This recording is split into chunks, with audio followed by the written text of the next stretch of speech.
Jason Diet. I'm the Vice President for Global Distance Education at UniInter. I am joined by two great guest speakers. They bring different and interesting perspectives on the technology and education space. Alberto Bueno Jr. is the founder of Profis, which is an online marketplace that brings together tutors in all different areas and students in Brazil. And we'll hear from him about how he has founded and grown that company. And then Jeffrey Ertl. Jeff has worked for 2.5 decades in graphic design and 3D animation. He's currently at Fox News and Fox Broadcasting. Jeff is also from Canada, so he can tell us a little bit about his migration from Canada to the U.S., which happened some time ago. Maybe we could start with you, Alberto. Thank you for having me. It's a great pleasure to share my story, because I think one thing that is interesting is exactly my background, because whenever people normally think about profession and when their profession actually starts, normally they think when they are in college or after that, when they begin their first work. But for me, it all started a long time ago. Like I'm used to say that a year before high school, I started working for my father. My father had this company that installed bathtubs and pools in people's homes. And I started working for him. I was like 13, 14 years old, something like that. And then I used to go with him, do the services. But then I got a little tired of it. And I actually started managing his company, because I liked the way that finances worked, paying taxes, talking to the clients, making sales, selling services and products and stuff. So with just 14 years old, I started managing his company, and that actually gave me the idea that one day the thing that I would love to do was to be an entrepreneur. So that is for me the beginning of my career, because that is when I decided what I wanted to do, like with my life as a profession. And then in high school, when everybody is talking about like, what are you gonna do? What course are you gonna do, or what are you gonna be when you grow up? That's the question you hear your parents asking you, or everybody else. And then I decided that instead of choosing administration, which would be probably the most obvious choice, I would do computer science, because I was interested in technology, and I thought that it would be easier for me to learn administration by myself, not only because I was already learning it by managing my father's company, but I thought that technology would be a little harder to learn by myself. So I decided to do that for college.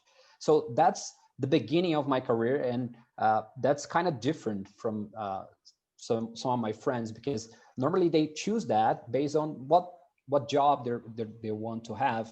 I chose the course that I would do in college just because I wanted to be an entrepreneur. I didn't know exactly what I would be doing, but I wanted to be in technology. So that's what I choose. And when I went to college, that's actually set my approach to it. You know, I didn't go to every class wanting to ace every test or to ace every class. I went there with a purpose to learn the things that I needed to create my own company in technology later. So that's what I did. So I think that paints a little bit of the background. Well, thank you for having me. I always enjoyed technology and art, and going into university in the part of Canada that I grew up in, we had 5 years of high school.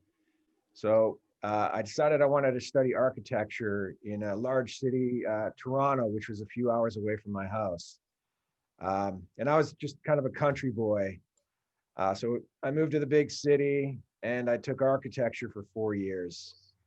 And it mixed, the arts and the sciences, and we could branch off into doing like project management or straight design or like building science. So you could choose whatever option that you really liked.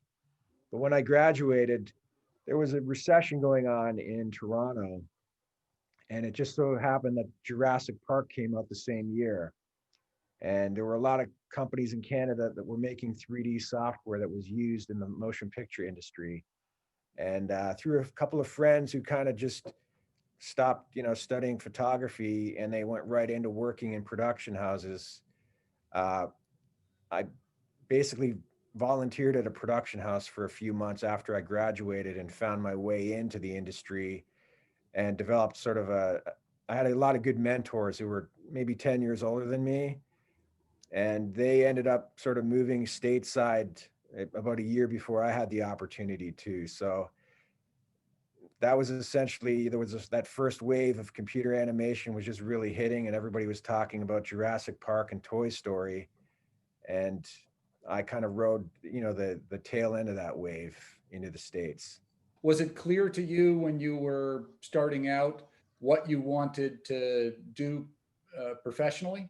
I think it just so happened that there were so many similarities with computer animation. Like, you could take modeling skills, you could take your AutoCAD skills, your three-dimensional design, and apply it to computer animation. There was a lot of frustrated architects I found in the computer animation industry, and musicians as well, oddly enough.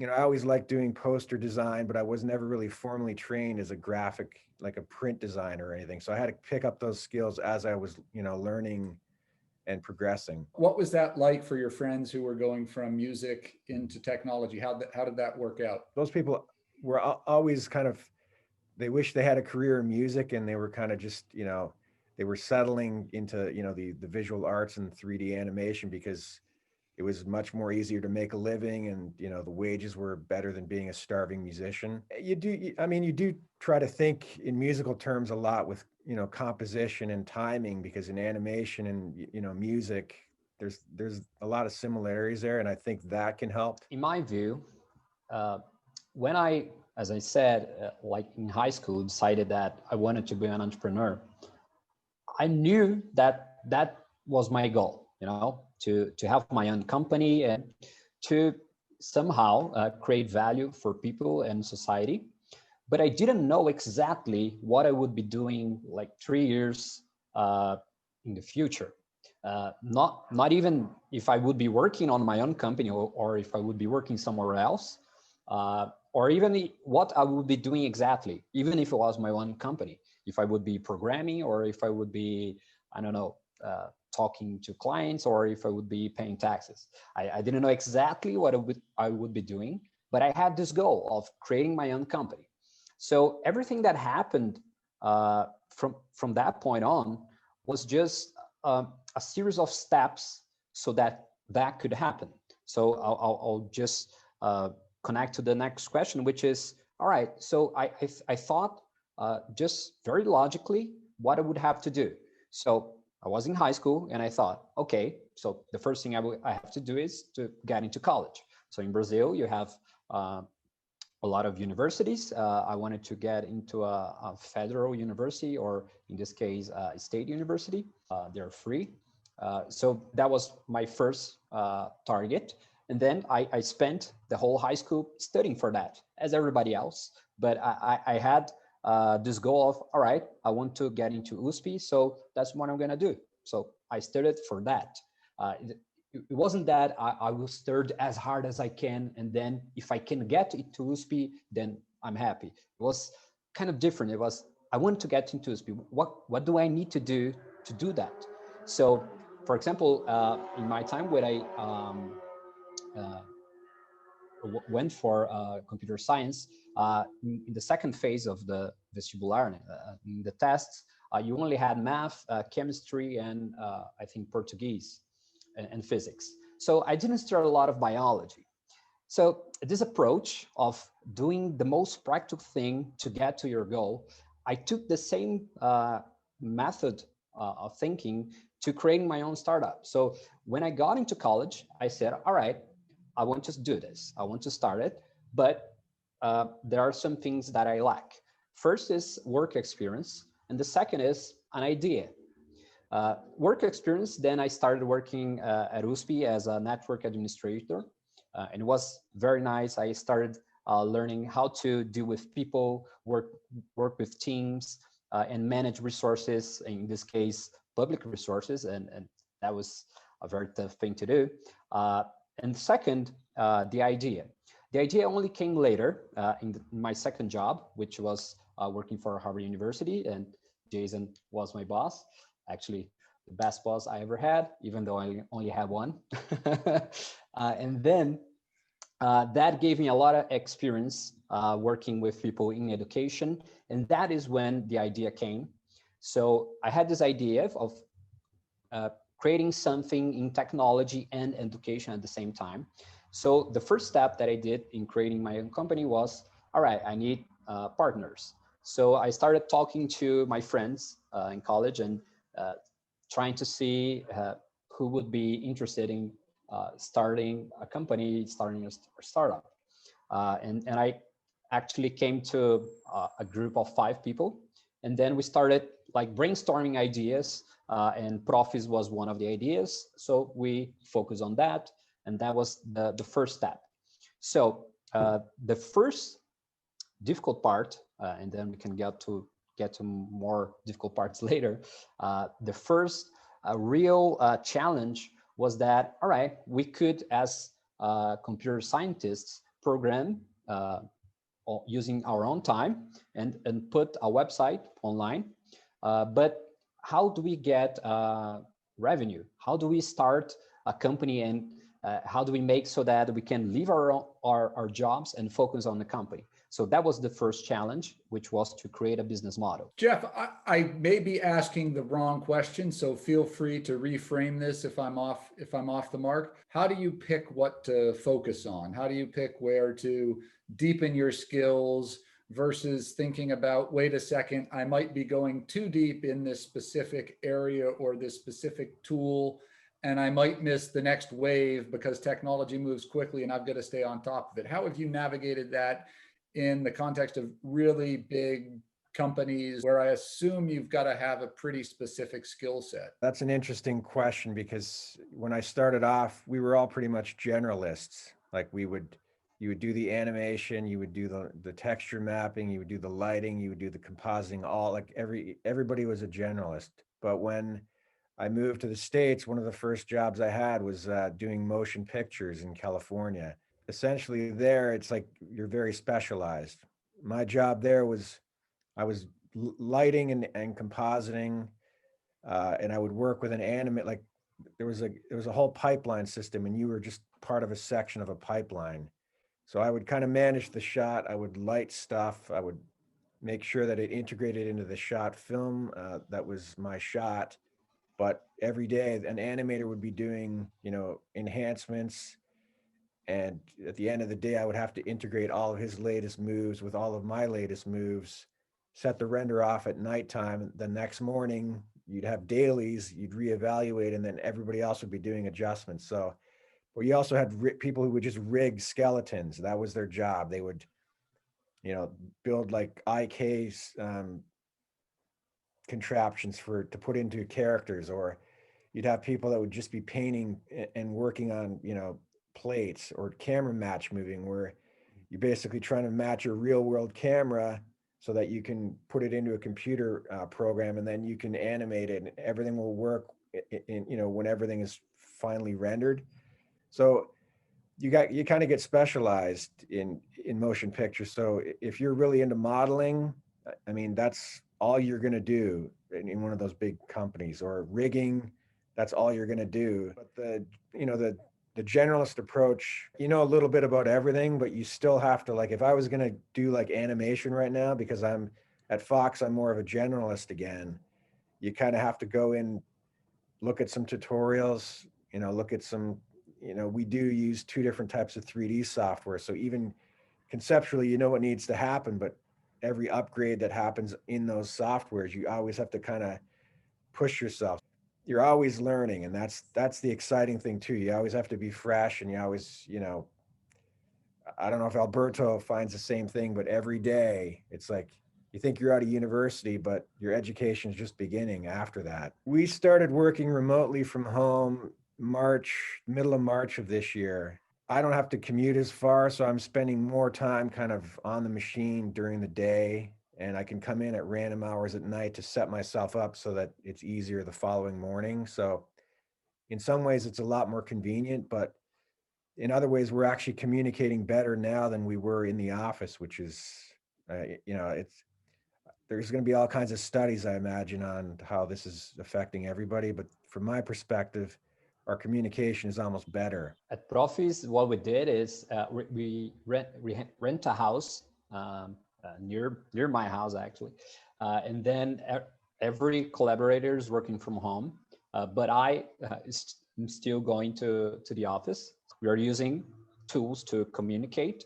And the interesting part is that also, as Jeff mentioned, in a way, we are kind of communicating better because when you have like in-person meetings, you tend to talk a lot. Online, you can do that also, but it gets tiring very fast. So we tend to in online mode, cut to the chase and only talk about important things. And if something can be an email, that will be an email. If something could be sent as a text message, then do that. We only talk like live in very special occasions, normally 2 times a week. But in a way, I think that communication got better. But in our case, specifically in our market, we have a lot more work to do because everything went online. So then we have more students, more tutors, more classes, online classes going on. So although some things got better, we also have more work to do. My last question, because we have Alberto, who's a Brazilian, who's engaged with a lot of people in the US and may end up here in the not too distant future, and Jeff coming from Canada and now working in the US. Those are 2 of the top countries, frankly, where there's interest for UniInter students in international experiences. And I was wondering if you could, with a business culture lens, share a little bit of some of the differences that strike you in business culture between Brazil and the US or Canada and the US. Feel free to bring in any other countries where you have experience, but I know that you both have experience in those places and that they're of interest. From a Canadian perspective, there's a lot of animators who were trained in Canada, and in the 1960s, the Canadian government actually set up a lot of funding for computer technology to be developed. Like Sheridan College is really well renowned as an animator institute, and you'll see there's a lot of Canadian jokes in the Simpsons cartoon from animators, and that's because a lot of animators they're from Canada. So culturally, maybe the quirkiness that comes through in a lot of comedy, it helps from being from Canada, because in Canada you're getting US media, but you're also getting Canadian media. So if you can sit on that sort of like balancing post, you can really make comedic observations from that situation. There's more taxes in Canada. That's another business decision. A lot of people I know that just wanted to leave, and work on some of the bigger projects in the United States. The motion pictures, at the time when I came to the United States, they were all the effects were done in the United States, in California.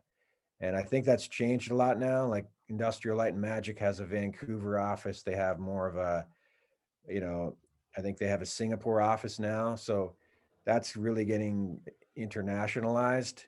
Canada and the United States are, they're very similar in a lot of respects. America is very different from Brazil.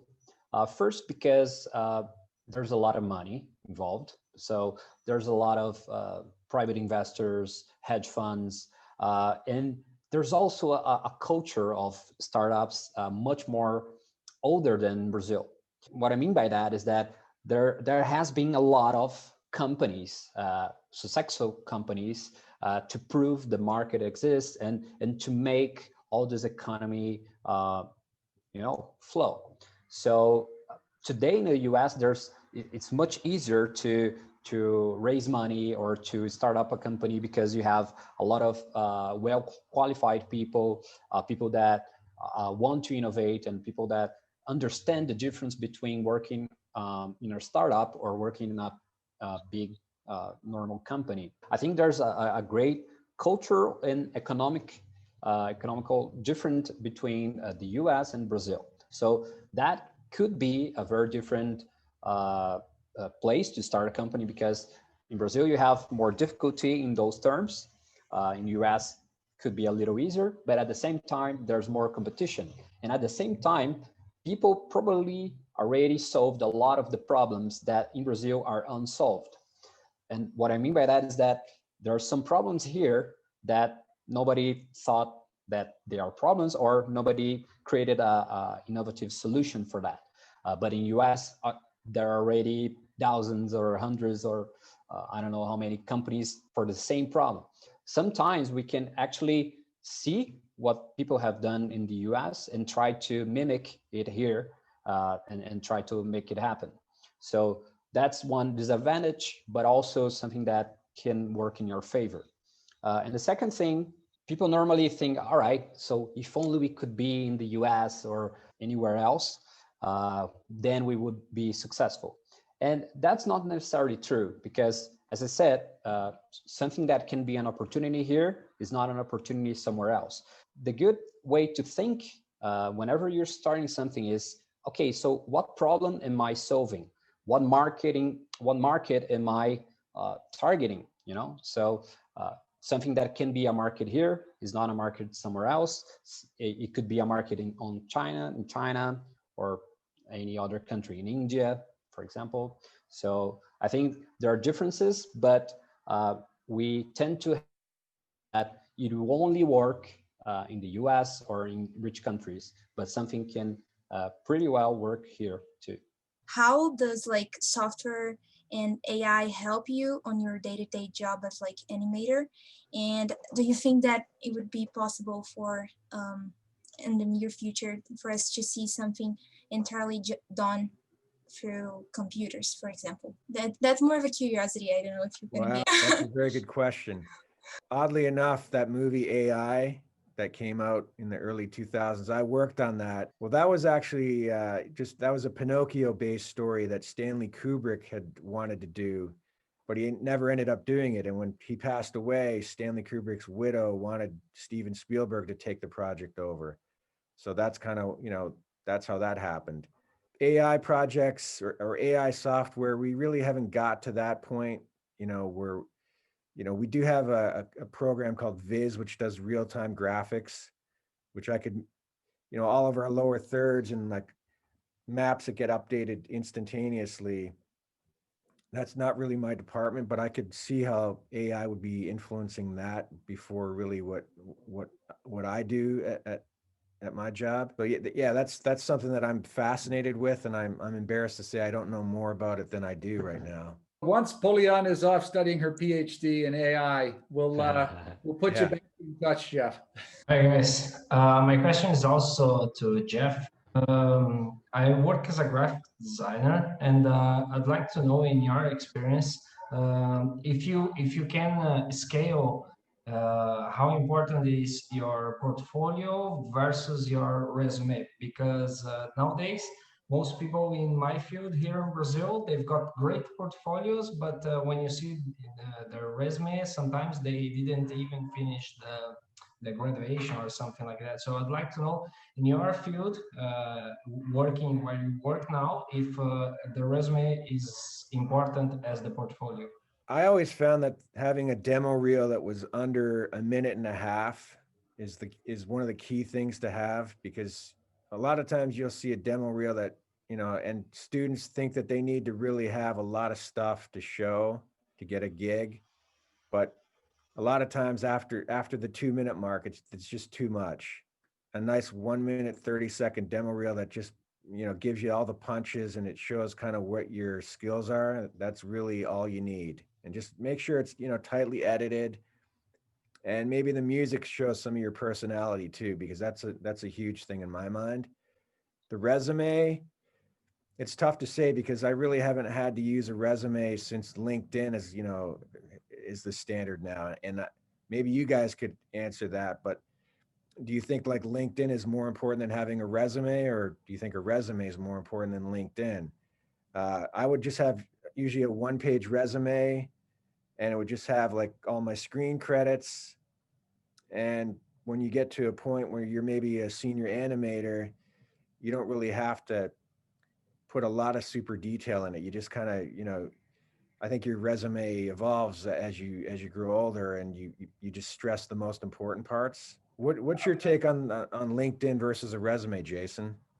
Well, I was going to say one of the very first project that we did when we started with this group of ambassadors, and they represent a lot of different fields.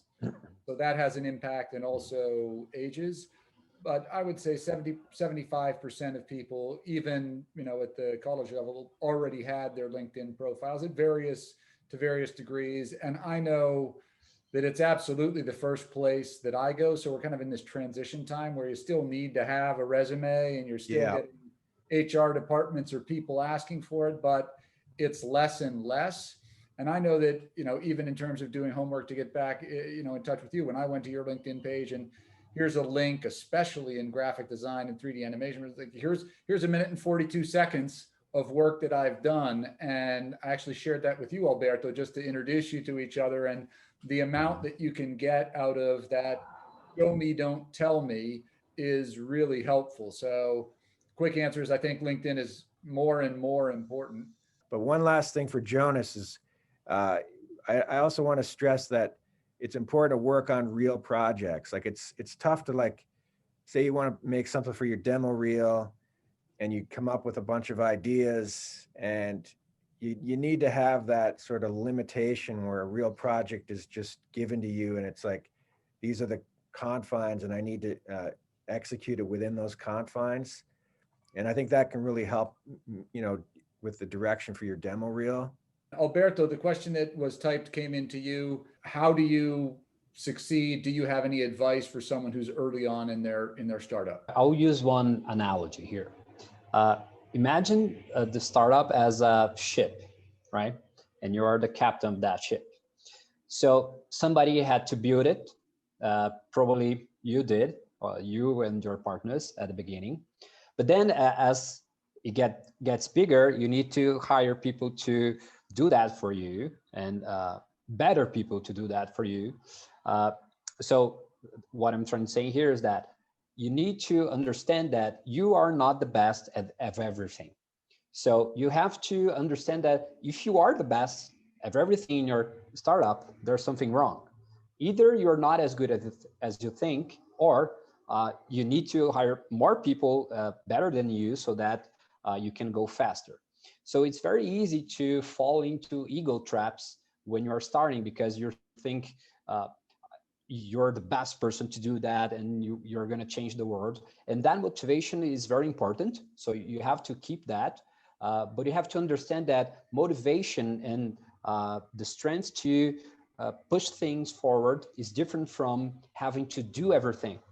So the skills necessary to manage a startup, from marketing to finance to technical skills, you need to find people to do that are better than you. So it's hard to do that in the beginning because you think you are the best at everything.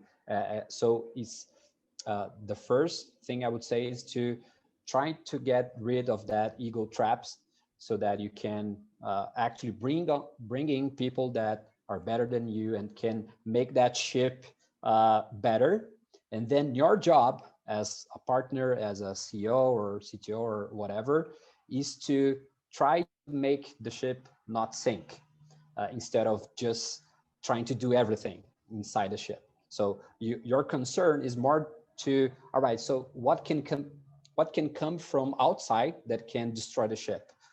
Another company, an economic tragedy or something.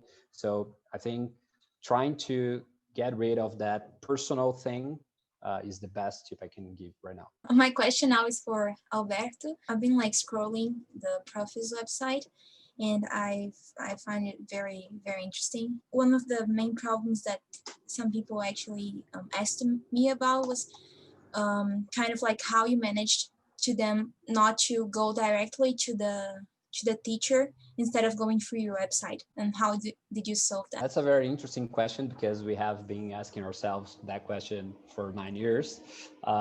But there's two sides of that.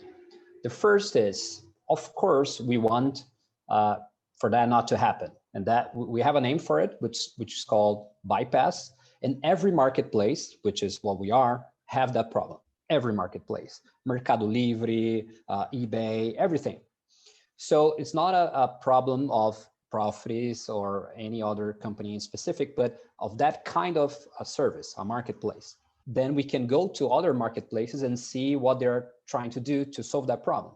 So normally they try to restrict contact, disabling people to send emails or phone numbers. We tried to do that, but then we went to another side of the coin, which is, for that to happen, so for bypass to happen, the service somehow needs to be replaceable in a way, you know? So instead of trying to control the users and trying to make them not talk to each other or trying to set traps for them, we try to make our services so good so that they don't even want to do that in the first place. So we try to, for example, in terms of payments, try to give guarantees, or in a way try to give another benefits. For example, for the tutor, if he does all the classes inside a platform, he gets more relevance, so then he gets more students. So instead of fighting bypass, we go from another direction, trying to give them more benefits if they use the system in the way that we want them to. So it's a very hard problem, but there's a lot of different ways to do it. Great, thanks, Alberto. Bia, you have a question. Beatriz. My question is for Alberto also. I would like to know how you deal when you arrive there with, like, how can I say, people were like supportive with you, if your project was something that you planned so long ago, or you just reach it there and, well, I have a project, and then you find people, or you already just planned everything before you go? I think there are normally 3 types of people. The first one would say, "Well, that's a great idea. You're so awesome. Good luck." And probably they are happy for you in a way, but they're not actually telling the truth. Not that they are not happy and not that they don't think the idea is good, but they don't really think about it. They just, "Oh, you're trying something new, so good for you."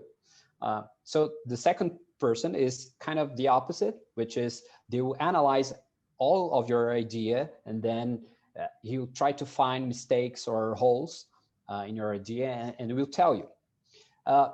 Sometimes it's good to hear that, so that you can, if you hear that from everybody, then maybe there's something wrong with your idea. But you also have to keep in mind that these people exist, whether or not your idea is good or not.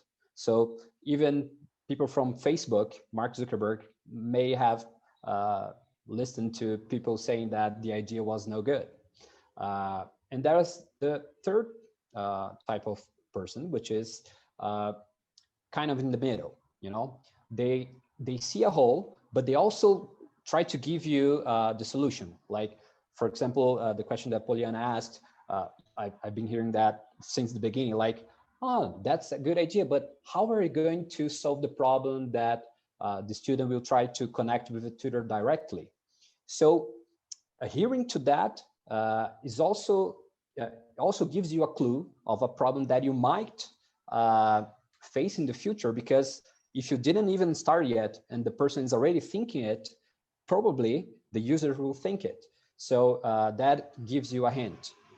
So in terms of hearing all this kind of people, what I normally say is that listen to everybody, take advice from few people, but make your own decisions.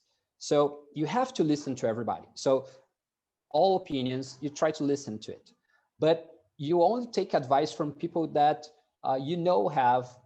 they have like your good in mind, and they have experience so that they can give their opinion or something like that. They have a knowledge of the market or something like that. So you have to try to surround yourself with people that know what they're talking about. In the end, you're making your own decisions. So even if people are telling you the idea is not a good idea, or maybe there are some problems, but if you believe in it, maybe what you should do is try. If it goes wrong, then it went wrong, but ultimately the decision is yours. Annalicia, you have a question, so you're next up. I work with distance education. I work for the government at a federal institute. Most of the people of your company could be working from home, or is it only a matter of time that we go back? How's this impacting you, Jeff? And what do you think long term? Are you going to be changing how much you have to get on a train or in a car? That's the question that everybody I'm working with is asking, because we've proven that we can meet all the objectives working from home. So I think it would be in everybody's best interest to offer people, maybe, they work at home for 3 days and they come in the office maybe 1 or 2 days out of the week.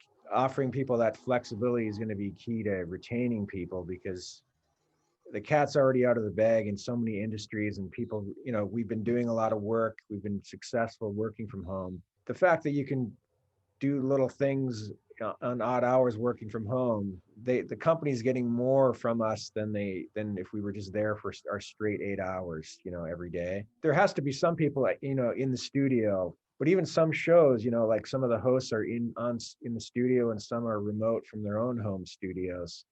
Your thoughts, Alberto? I tend to have a more conservative way of thinking, in terms that, of course, the pandemic has shown that it's possible to work remotely. So people that didn't know that already, which is kind of surprising actually, but people like in big companies didn't know that. Maybe they will try to manage to make the employees and collaborators happy, but I don't think that's like the main goal. I don't think the goal of the company is to, all right, so now let's do everything remotely.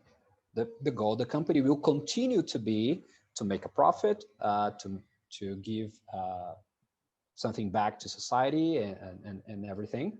But then how to do that? If all employees want to work from home, then there's no choice. But I think it would be a mixture, So I don't think it will be 100% exactly as it was before, but I also don't think that everything will be remotely from now on. So I think it will be more like than before than right now, but I think it will be kind of in the middle. I think that's also an opportunity for companies to understand what is actually the value of having people in person. So maybe what will change, and I think that's the more important thing is, all right, so what is really important to do in person that we have to do and will make it more effective and efficient, and what could be done remotely and will be more efficiently if we do that remotely. So I think understanding that difference is the key. When does the market stop being competitive, and when does selling below the price of your competitors no longer make sense? The first thing is that whenever you start anything, it doesn't need to be a startup, could be a project or anything, you try to look what people in humanity has already done in the past. So learning from the past and other countries and everything is also is always a good thing to do. When it comes to startups, there's two types of things you need to do. The first is what has been done in other countries. So as I mentioned before, looking at the US or other countries can give you a good look of what we could do here in Brazil that nobody is doing yet. And seeing that it happened in the US is maybe a proof of concept. But the other thing you have to do is look if there's already competitors, right? So if there are competitors, what you have to do is try to figure out a way that makes you different, a way that makes your product maybe cheaper or better, or I don't know. So you have to have an advantage, and that advantage could be the price. So lesser price or a better product, or maybe a different service. For example, I'll give a new bank as an example. So there were a lot of banks here in Brazil, Itaú, Bradesco, and some others. So they were very old companies and have a lot of money, and maybe somebody that had the idea of creating a new bank in Brazil could be called crazy. Maybe somebody told him, "Wow, that's not a good idea. How are you going to get in the ring with those guys? They have billions and billions." So the approach here from the guys from the bank, and I know that because I know David Valles, the founder of Nubank, the approach there was not necessarily making a better bank, a more secure bank, or something like that, but changing the approach. So they created a bank so that people would have a good service in technology. So they went to creating a good app. And at that time, no other bank had a good app. All apps like didn't work correctly. So what I'm saying here is that in this example from Nubank, they entered a market that was already very competitive and that they had already big companies, but still they found a way to be different, to have an advantage. So I guess the thing here is that you have to know what is going to make your company, your startup, different from anybody else. And that could be the price, that could be the quality of the product, or the quality of the service. So you have to understand what is the problem with your competitors and start from there. Thank you so much, Alberto. Thank you, Jeff.